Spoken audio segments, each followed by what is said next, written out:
the world's craziest prison escape. You know what I'm saying?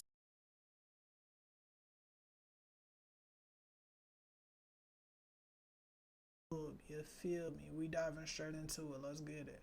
July 1st, 2018, 9:20 a.m. A high-security prison south of Paris, one of the largest, most modern, and most secure detention centers in France. Hundreds of guards, massive 17-foot walls lined with barbed wire and armored doors. The courtyards are covered with anti-helicopter netting. On all four watchtowers, snipers with assault rifles stand at the ready. In solitary... Oh, shit. So, boom. Okay, so already from the jump, they explaining how the fuck secure this place is.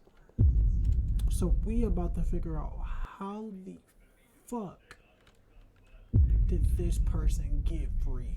I wonder if he knocked somebody out, grabbed their badge. Nah, that's some movie shit. I don't know, but we gonna see.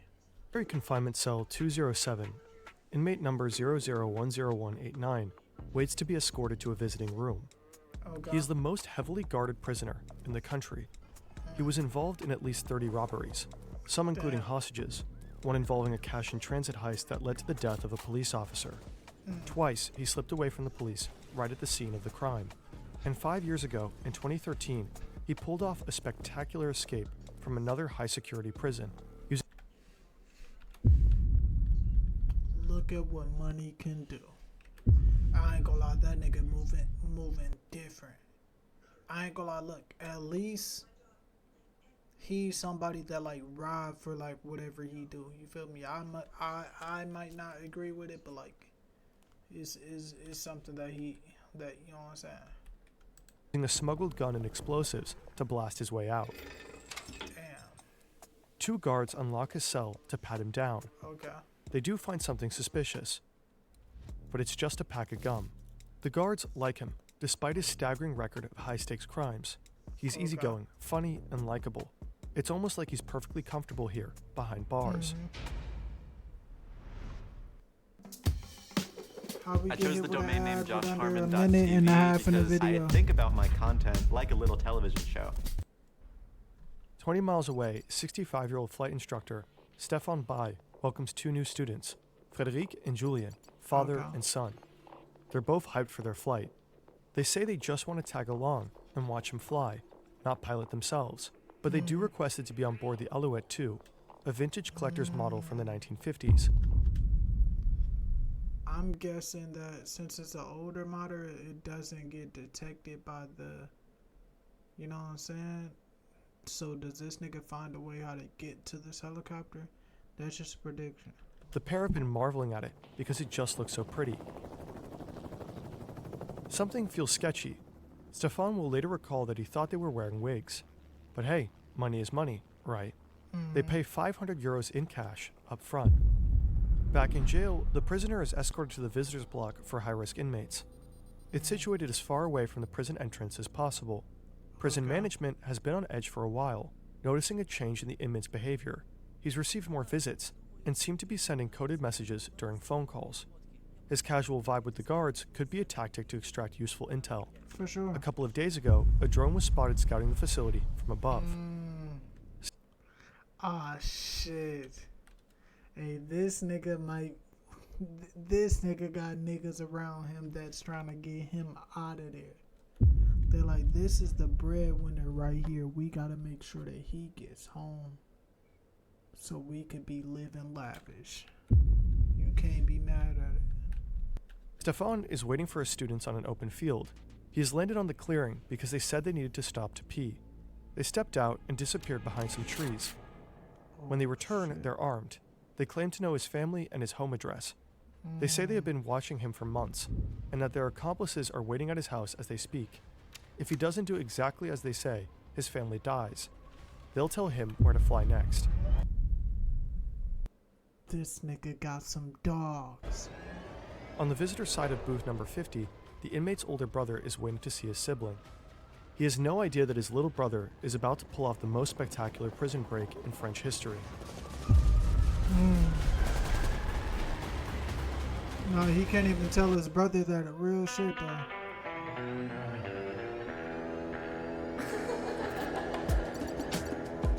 Nah, I ain't gonna lie.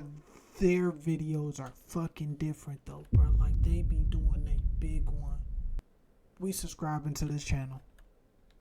This is our second video that we're watching so far on this channel. Oh my god, it's so good so far. Alright, let's dive straight into it. The prisoner calmly waiting for his helicopter ride is Redouane Faïd.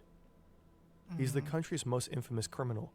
He's also a best-selling author, a movie buff and adrenaline junkie, and to many in France's immigrant suburbs, he's also a legend. But to understand all this, we need to go back to the beginning. Oh shit. Is that how they first caught the nigga?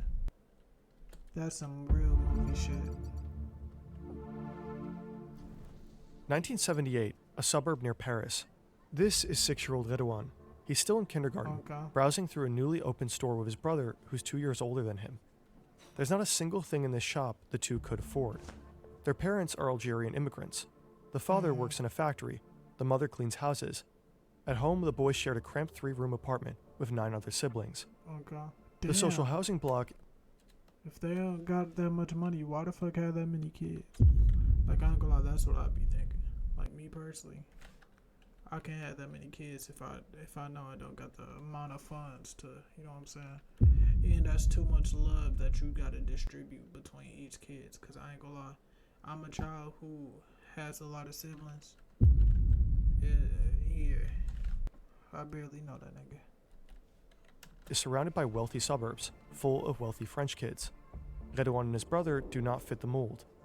And the store detective makes sure they know it. He calls them petite merguez, a racial slur for Algerian immigrants. But other than that, he doesn't really pay attention to them. Out in the parking lot, the brothers divide up their haul. It's Redouane's first theft ever. A couple of weeks later, he gets caught. His parents are furious, and his father whips him 20 times with a belt. His mother makes him promise he will never steal again. But at the same time, like, when you, like, young and not having anything, then sometimes you start to get the mind that you gotta take some people. Like, I ain't gonna lie, when I was young, I ain't gonna hold you, I was a thief. But I definitely changed. I'm glad that I changed. Like, got an environment change at some point, living with my uncle, living with my grandma, auntie, you know what I'm saying? And we're able to change my wiring mind. But let's continue though. Around this time, Redouane discovers the world of film, especially French crime thrillers and American gangster movies. He watches them on repeat, memorizes entire scenes, and acts them out at home for his family. By his teens, stealing isn't just survival anymore. It's a way of life. He and his friends swipe TVs, stereos, VCRs, car radios, and computers. They use the money to buy Adidas sneakers and flashy tracksuits. But more than anything, they go to the movies. Again and again. Then, at 18 years old, Redouane commits his first bank robbery. He walks in armed, holds the bank employee at gunpoint, and threatens her with a line straight from the French crime film, Marine. Shut up.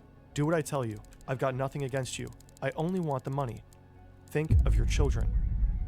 Nah, this nigga think I ain't gonna lie, but this nigga think he's the main character in the movie. But I ain't gonna lie, in this case, this nigga really is.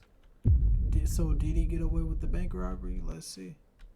After the robbery, he simply goes back to school and studies for his high school exams. There's no one to scold him anymore at home.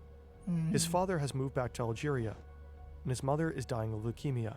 Damn. He'll later write in his autobiography that, from that moment on, he stopped caring. Redouane Faïd's crimes are getting bigger, and they seem to be directly inspired by American action films.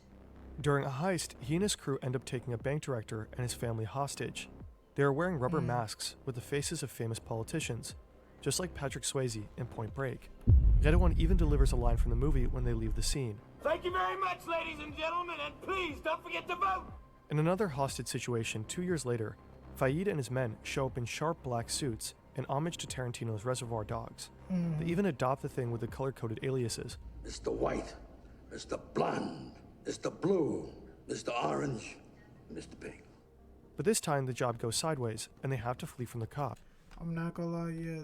This like watching lots of movies and things like that's why, depending on certain things that you watch and certain things that you consume, dictates how you want to go about certain things. Like I'm not gonna lie, he was somebody who was very in tune with like robbing movies and things like that. You know what I'm saying? Like that's why he chose that path. Like I was very in tune with listening to certain music about making it out, and you know what I'm saying, like YouTube culture. So that's why I'm here right now. So that's why I say, chat, watch what y'all listen to and consume, because you definitely, it dictates your future. Even though you don't know it, it does dictate your future. But let's continue though. That's just some game I wanted to give y'all. Just like in the movie. However, all these spectacular crimes still don't seem enough for Faid. One of his all-time favorite gangster films is Michael Mann's Heat, and after watching it over and over again, he sets himself a new goal: the holy grail of robbery, armored trucks. It all started when I was working 60-hour weeks, but only getting paid for 15, So he which got led to away the with question, robbing an where were all armored those... truck. I'm not gonna lie, he's like that if he did. An industrial area on the outskirts of Paris, Faid is behind the wheel of a Renault. He spots his target, a 6-ton armored truck with 3 armed guards inside, and slams his car straight into it. Within seconds, 2 more cars appear, blocking the truck from the front and back. 5 men in hockey masks jump out, AK-47s in hand, just like in the movie Heat. They surround the truck, moving fast. One of them slaps an explosive-looking package onto the windshield. The guards step out and surrender. Faid and his crew start emptying the truck, but there's a problem. It's simply too much cash. Moving the money out takes way too long. After just 3 minutes, police are on the scene. Gunfire erupts. Faid takes a bullet to the shoulder. He does manage to escape with his crew, but he has lost blood on the crime scene. For sure. Now the police have his DNA and start to investigate his identity. And if they catch him, he's looking at 15 years behind bars. Only 15 years? Only 15 years. This nigga pulled a Chief Keef. This nigga was fine at 12 and he only got, like, if they catch him, he's only gonna receive 15 years. Nah, that's crazy. I'm not gonna lie. Stefan Bai and his 2 captors land for a second time. The hijackers have 2 more men waiting on the ground. They haul large black duffel bags into the helicopter. One of them climbs in, all dressed in black, hood pulled over his head. Stefan is held at gunpoint the entire time. Now he is ordered to take off again. He flips the ignition switches and presses the starter, but nothing happens. The kidnappers think he's trying to outsmart them and start freaking out. They beat and threaten him. If he doesn't do as they say, his family dies. Stefan manages to convince them that he really needs to step out to check the wiring. Finally, the engine roars back to life. They take off again. The hijackers are well prepared. The duffel bags are packed with tear gas, smoke grenades, masks, AK-47s, and an angle grinder. And so the heli thunders towards the high-security prison, where Redouane Faid is sitting calmly in visiting room 50, chatting away with his older brother. Hands down, this really is the kind of stuff you'd expect in a Hollywood blockbuster. But say you're in the US and can't stream this French crime thriller due to geo-restrictions. Enter CyberGhost VPN. I knew my ass senses were tickling, but hey, gang, we're trying to dive straight into this video. You're cooking with these edits, so you feel me? Shared. That's why they're trusted by millions. It's 4 months free. Give it a eat in prison. How did he land there in the first place? 20 years earlier, the Movenpick Hotel in Basel. An employee enters a room to prepare it for the next guest. She has no idea she's not alone. Redouane Faid has been hiding there for over 3 hours. Wait, hold on. She's hold not on, alone. hold on. It didn't tell us how catch Faid if you can. You didn't explain to us how did he get free though. Catch Faid. Oh, is this after the gunfire? Hold on. Or does it explain that he Plus gets fur. free? Back to Redouan Faïd in prison. How did he Okay. land there in the first place? Okay, yeah. How did he land there in the first place? Okay. 20 okay. years earlier, the Movenpick I Hotel peep what in you putting Basel. down now. I An had to go employee back enters a just to room hear to that. prepare for the next guest. She has no idea she is not alone. Redouan Faïd has been hiding there for over 3 hours. Outside, the police are searching for him across the entire city. A few hours earlier, Faïd Wait. So they already had his DNA? I thought he was moving smart. was arrested on a train heading from Germany to France. German federal police took him into custody. He had been hiding abroad for months. But when the officers escort him off the train, he manages to break free. He runs straight across the tracks to shake the cops. A train roars in and blocks the officers from following. He jumps several meters down and twists his ankle, so now he's limping. Damn. Somehow he makes it to the back entrance of the Movenpick Hotel and sneaks inside.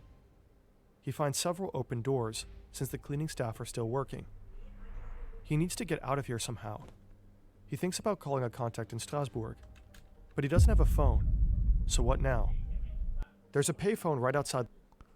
No, I'm not gonna lie. This nigga's like that. So, boom. This nigga risked his life to run across them tracks. And look, chat, y'all know against the tracks, if y'all touch the metal part, you're done with. Like, you're gonna electrocute it and you're cooked. That nigga got free, ran across the tracks. The police ain't gonna risk their lives because they not stupid. I ain't gonna lie, he broke free at the perfect time. But let's continue though. The hotel, This is good. but he also doesn't have any coins. He calmly approaches the receptionist to ask if she can give him some change for a bill. She places the coins in front of him, which leads to another problem. His hands are still cuffed. What if she notices and calls the police? Faïd keeps it cool, acts like he's casually reading a promo poster behind the desk. The moment the receptionist turns away, he quickly scoops up the coins. The first call fails, and he disappears onto the hotel rooftop to hide for a couple of hours. He tries again, turns around, and finds himself surrounded by 20 police officers. Oh shit.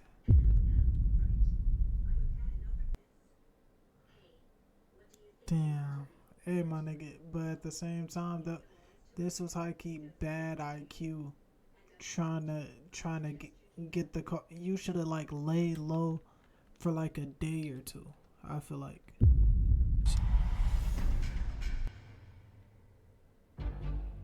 The next day, Faïd is at the hospital with 2 officers to have his ankle checked.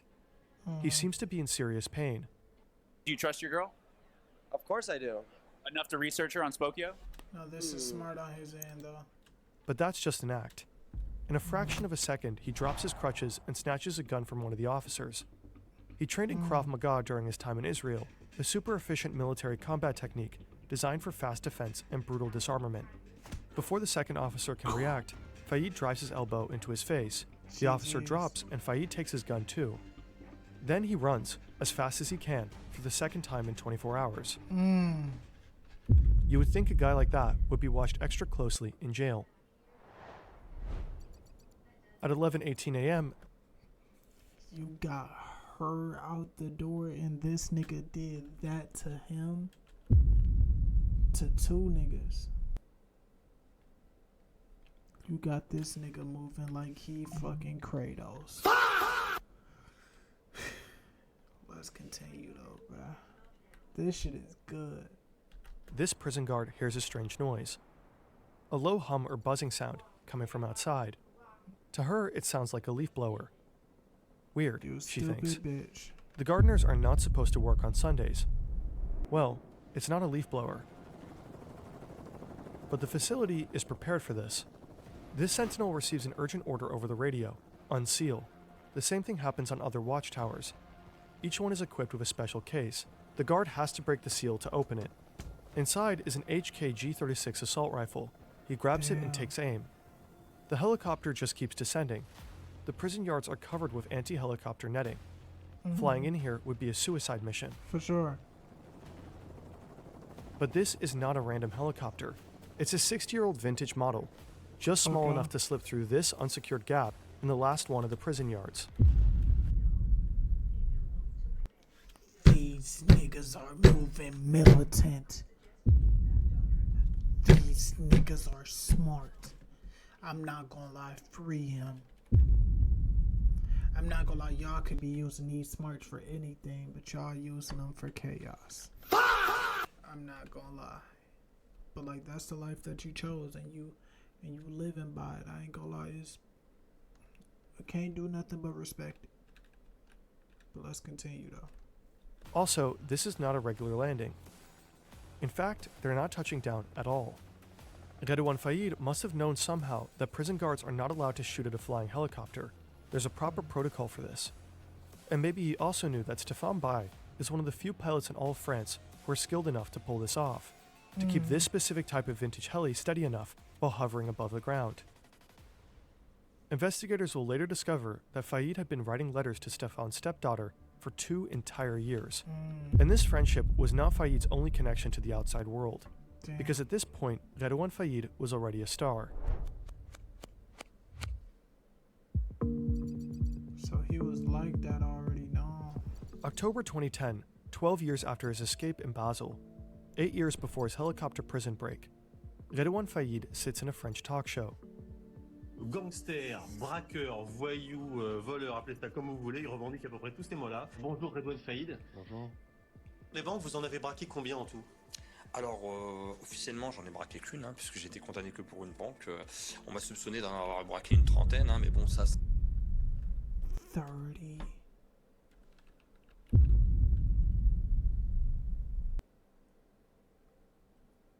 This nigga still, like this nigga said this on air. C'est que des dires et des racontards.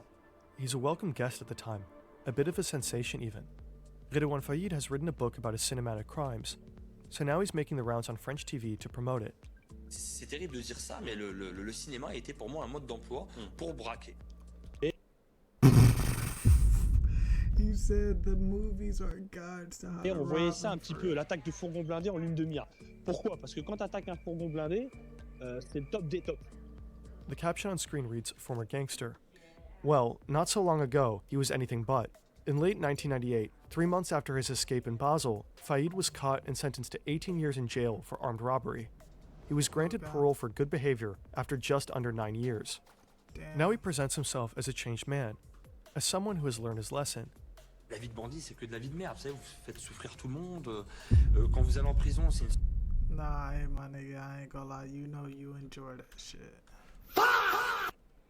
sanction carrément qui est collective parce que votre famille, votre femme, vos enfants, vos frères, vos sœurs, vos parents, tout le monde paye. He got married. His brother has landed him an office job. He appears to be taking it easy now. At one point, he attends a film event where Michael Mann is physically present, the director of Heat, the very film that inspired his biggest heist. Moi, personnellement, je suis un ancien gangster. Malheureusement, je m'en vante pas. Je viens de faire une dizaine d'années de prison. J'ai attaqué des fourgons blindés, des bijouteries, des banques, monsieur Toubiana, je pense. Et je leur ai répondu que non. J'avais un conseiller technique, un prof de fac, une sorte de mentor. Il s'appelle Michael Mann. Alors, ma question, en fait, elle est simple. C'est est-ce qu'il a conscience qu'il y ait des gangsters qui puissent s'inspirer de son cinéma? Parce que moi, ça m'est arrivé. Faïd addresses Mann directly. Michael Mann looks amused, but also a bit uncomfortable. He doesn't know what to say. Thank you for that. I don't know how to respond. In another talk show stint, Faïd is asked if he thinks he could ever relapse. Ah non, bah, moi mes démons, vous savez, hein, ils sont morts, ils sont pas endormis. No, I'm telling you, bruh. You can tell what kind of like guy he is. Like, well, I'm not gonna like he loves the thrill of it. Now I'm not gonna lie. He still didn't explain how the fuck did he make it outside to the helicopter to get free. So I'm not gonna lie. I'm guessing since his blood was left on the scene, now that they actually have. So that's how they caught him, I guess. Also, so when he was doing all this promoting and shit, he got blood left on the scene, and then I guess that they had previous DNA of him, so they led to guessing it was him, and then the DNA matched. I'm guessing, and then such and such. Now he got caught at the phone, but this is all beforehand, before this, during when he was doing all the heists. Okay, now we're caught up. Okay, that's a now bold-faced it makes lie. sense. Because at this point, he's already back to committing crimes. And not just petty theft, but a crime so shocking it will shake the entire country. Damn. What if I could build my ideal hiring Let app us know, with bro. Base 44? Hiring is chaotic. Resumes, What do you do? May 20th, 2010, Créteil, a suburb southeast of downtown Paris. Two officers are on routine patrol, Thierry M. and his partner Aurélie Fouquet. Fouquet is 26 years old. She became a mother just a year ago. For them, it's just another day on the job. But then they get a call from the National Police. They're told to head to the A4 highway exit. Some criminals are on the run in a white van. They pull up at an intersection with flashing lights and blaring sirens. They have no idea what they're about to get into. These men had a plan to rob an armored cash truck carrying 16 million euros. But 30 minutes ago, a routine traffic stop turned their heist into a high-speed, all-out chase with the police. Now they've crashed and need a new getaway car. But at that exact moment, the two patrol officers arrive. The gang doesn't hesitate to open fire. The windshield of the patrol car alone is pierced by 16 bullets. Fouquet is hit multiple times. The gunmen flee. Fouquet is rushed to the hospital. And by the end of the day, she is dead. Damn. The murder of Aurélie Fouquet sends shockwaves throughout the entire country. At her funeral, thousands of police officers stand in mourning. Among them is French So at the time, they didn't know that he was involved with this shooting? So he got away? President Nicolas Sarkozy. He posthumously awards her a Medal of Honor and delivers a promise. He will do everything it takes to find out who did it.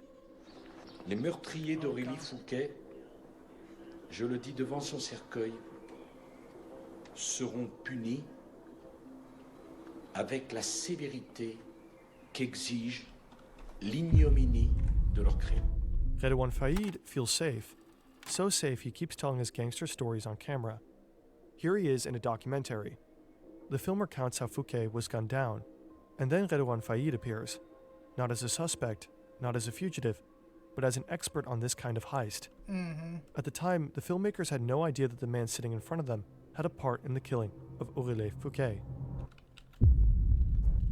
I'm not gonna lie, yeah, that nigga, yeah. The failed attack on the armored cash truck has Faïd's signature all over it, Like that. but he has an airtight alibi, and he swears he was not involved. But investigators keep digging and eventually find compelling surveillance. But why is my shit glitching like this? Let me see if I could turn off the subtitles.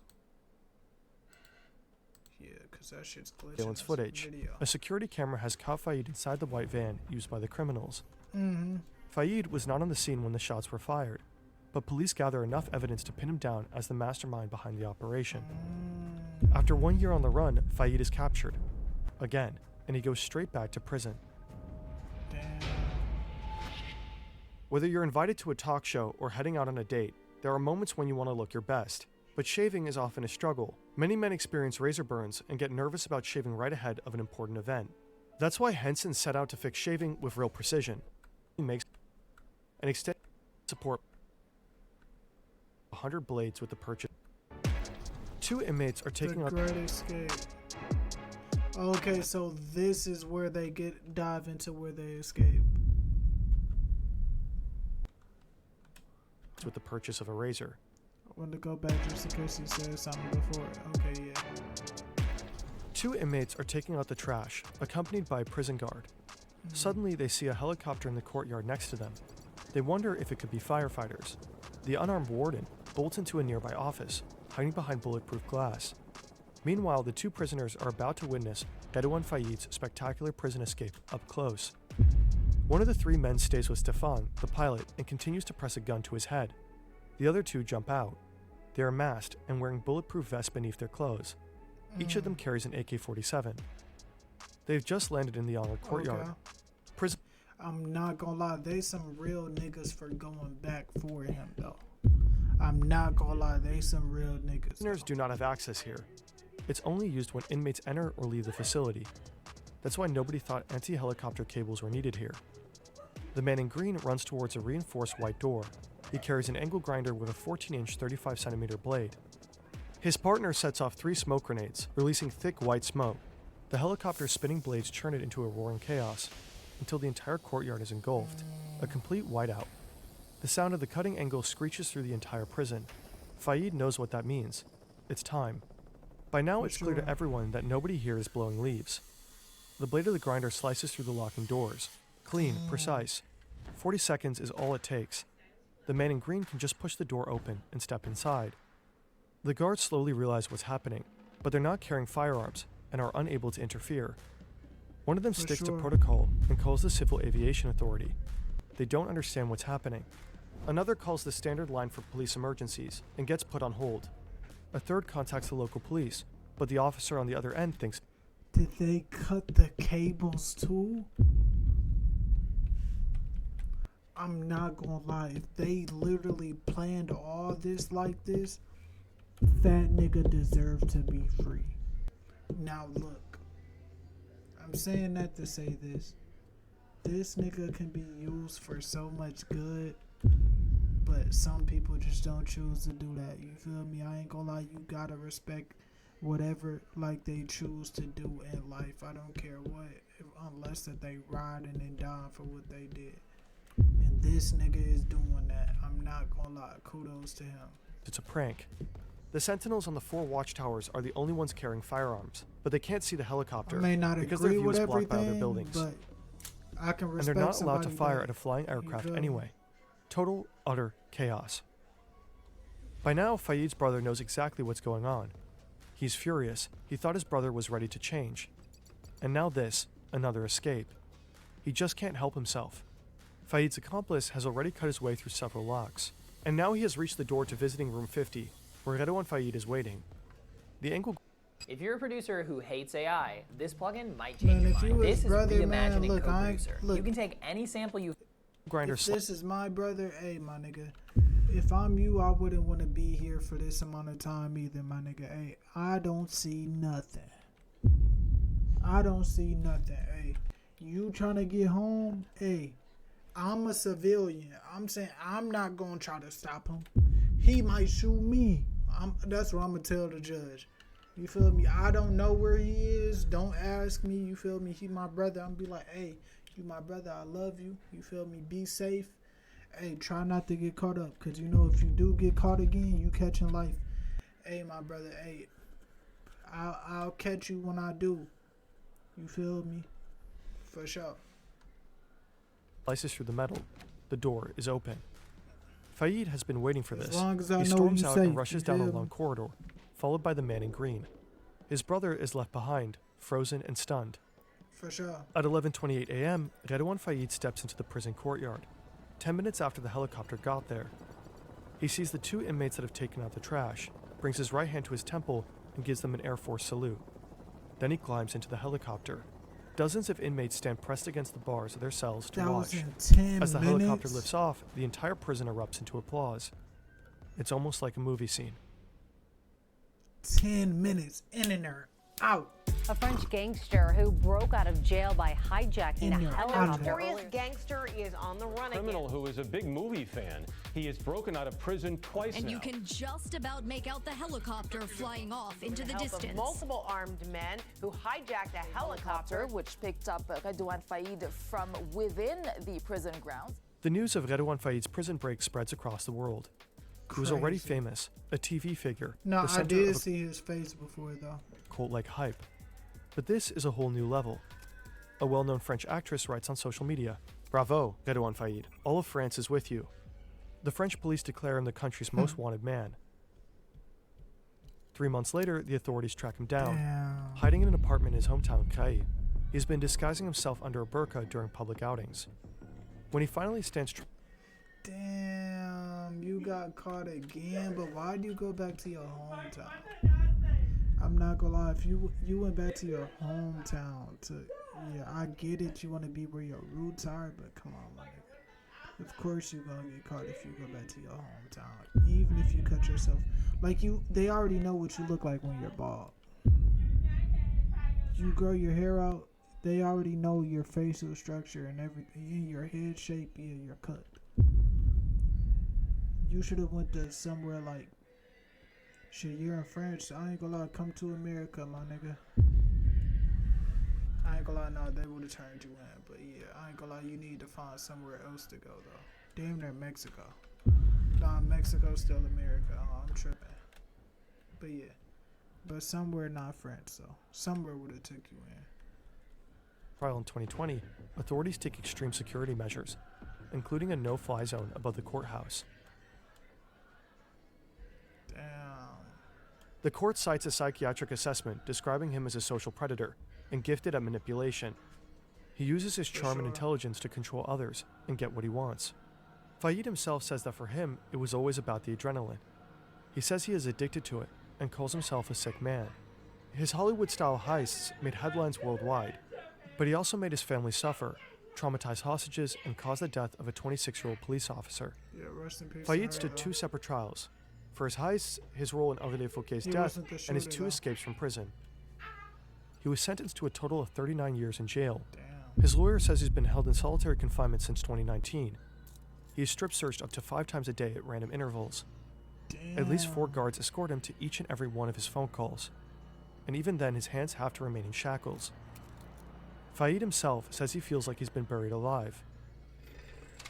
His earliest possible release date is 2060. He would be 88 years old by then. Damn.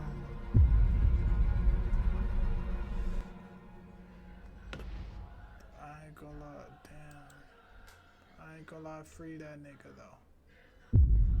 This was a W fucking video. Can we get some?